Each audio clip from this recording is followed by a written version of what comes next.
Hi, welcome to Production Room. We're here today with Bryn from MSL, looking at Keith McMillen Instruments products. He's got just about everything that's in the range with him today. So Bryn, tell us about the range.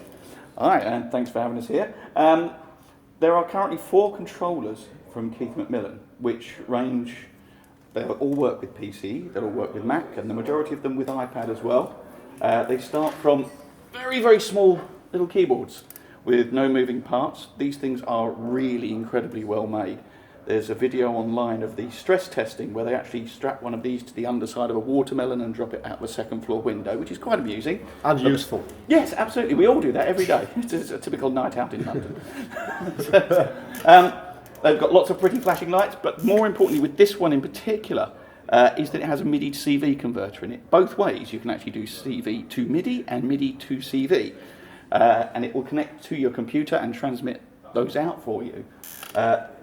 All these products work with this MIDI expander, which will give you standard MIDI output as well as USB output from the just connecting to your computer.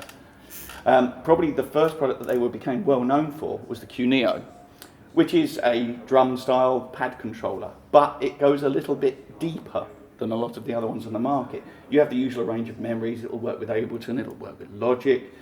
You can program it to do whatever you want it to do. So these are not necessarily just velocity-sensitive pads, because each corner is an individual sensor, and where you are on the pad can send controller information.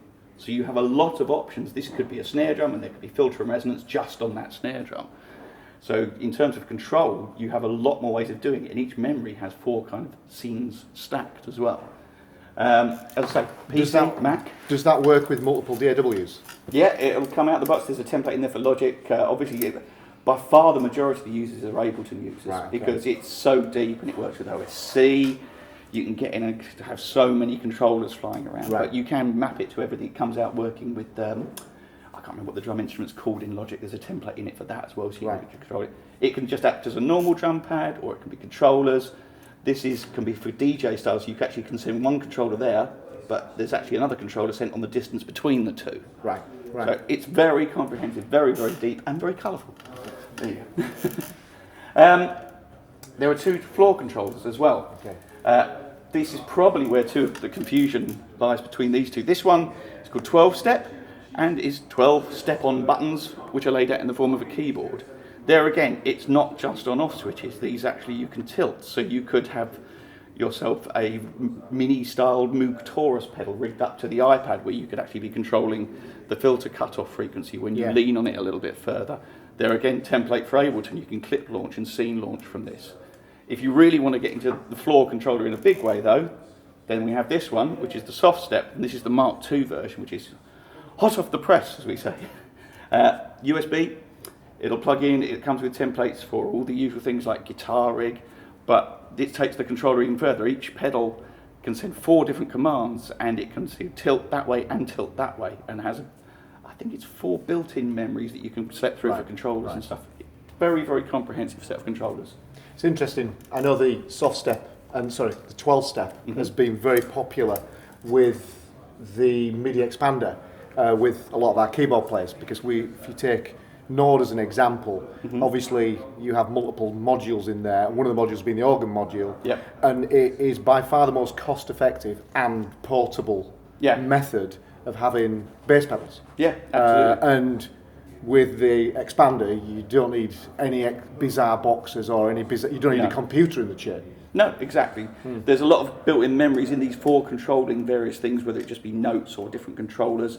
If you connect it to the computer, you can edit those patches and save your own. Yeah. If you connect this and this to the computer at the same time, this functions as a MIDI interface, so you can have this controlling your DAW and then this controlling an external module. Right. So it's the routing and the capabilities are staggering what you can do.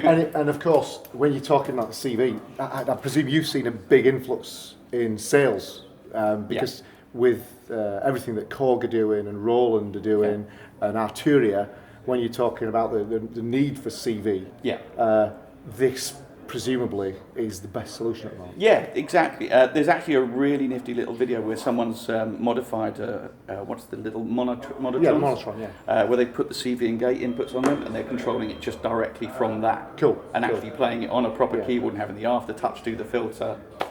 etc., etc. That's the other thing with this. There are actually two controllers. There's how hard you press, and there's the tilt, so you can actually send that. And if you want to go into the real depths, each note is programmable as to which controller can be sent and what note is being sent. So it doesn't have to just be amazing. It doesn't have to be just a straight keyboard. It can be doing all kinds of clip triggering. Yeah. So guys, that's really where we are with Keith McMillen. We would advise you to get into the store and try these. You can see it online. There'll be some more videos coming up shortly. But as I say, if you're in the Leeds area, come down to production room and get your hands on these amazing toys. Thank you, Brim. Great. Lovely. Thanks for having us.